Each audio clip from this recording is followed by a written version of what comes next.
అదేవిధంగా గోరంట్ల మాధవ్ గారికి పార్టీ వ్యతిరేకం కాదు. గోరంట్ల మాధవ్ గారిని ఎక్కడో చోట ఏదో రకంగా మేము పార్టీలో అకామిడేట్ చేయాలని చెప్పి ముఖ్యమంత్రి గారు భావించారు. ఆ విధంగా జరుగుతుంది.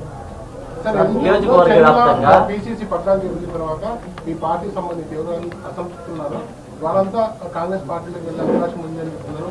మరోవైపు పాప్సార్ది ఈ క్వశ్చన్ టీడీపీ వెళ్ళే అవకాశం ఉంది ప్రచారం, కాపు లాంటి వారు కాంగ్రెస్ వెళ్తారని ప్రచారం. నేను ఎలా ఇస్తారు అంటే బయట పార్టీలతో నేను ఒకటే మిమ్మల్ని అడుగుతాను, కాంగ్రెస్ పార్టీ ఎక్కడ ఉంది ఆంధ్ర రాష్ట్రంలో అని అడుగుతాను. ఇదేమన్నా తెలంగాణలో కాంగ్రెస్ పార్టీ ఉన్నది. ఆమె అక్కడ బాగానే ధీటుగా పాదయాత్రలు చేశారు, అన్నీ చేశారు.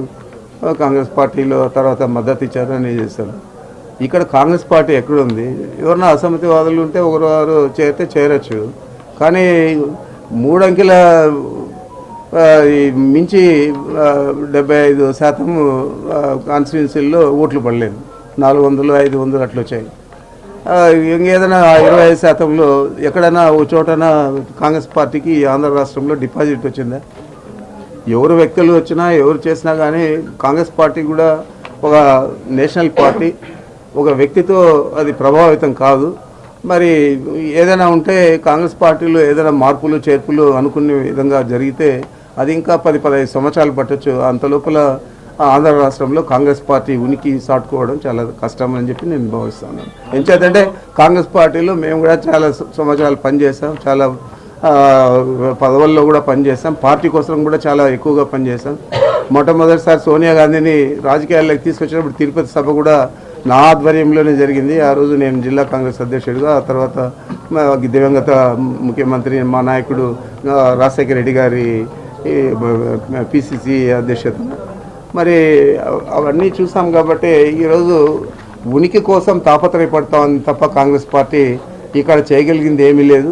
1వ ఓట్లు చీలుస్తుంది, మాకు లాభం చేకూరుతుంది అని చెప్పి చంద్రబాబు నాయుడే కుట్రపూరితంగా ఈ రాజకీయాన్ని అంతా కూడా నడుపుతూ ఉన్నాడు. అది కూడా మాకేమి చింత లేదు. తప్పనిసరిగా చంద్రబాబు కుట్రలు కానీ కాంగ్రెస్ పార్టీలో ఉన్న ఎవరైతే మాకు వ్యతిరేకులు ఉన్నారో జగన్మోహన్ రెడ్డి గారికి వారిని కానీ ధీటుగా ఎదుర్కొంటాం. తప్పకుండా మా స్థానాలు మేము నిలబెట్టుకుంటామని చెప్పి గంటాపదంగా చెప్పాలి.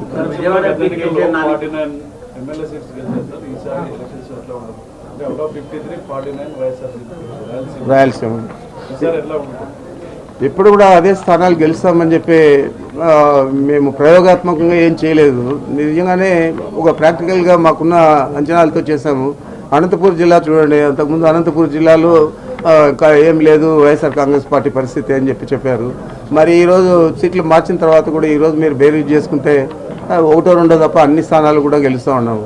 మరి ఇక్కడ గెలిచేటప్పుడు చిత్తూరు, కడప, కర్నూలు ఇవన్నీ కూడా పూర్తిగా మా అధీనంలో ఉండేటివే కాబట్టి 4 జిల్లాల్లో కూడా 4 పాత జిల్లాల్లో కూడా మేము మంచి పెర్ఫార్మెన్స్ చేస్తాము. తప్పనిసరిగా రాయలసీమలోనే అత్యధిక స్థానాలు సాధించగలుగుతాం.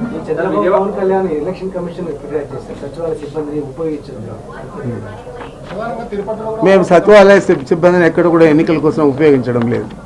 అది వాళ్ళు తెలియక వాళ్ళు కంప్లైంట్ చేసి ఉండొచ్చు, కానీ మేము ఎక్కడ ఉపయోగించడం లేదు.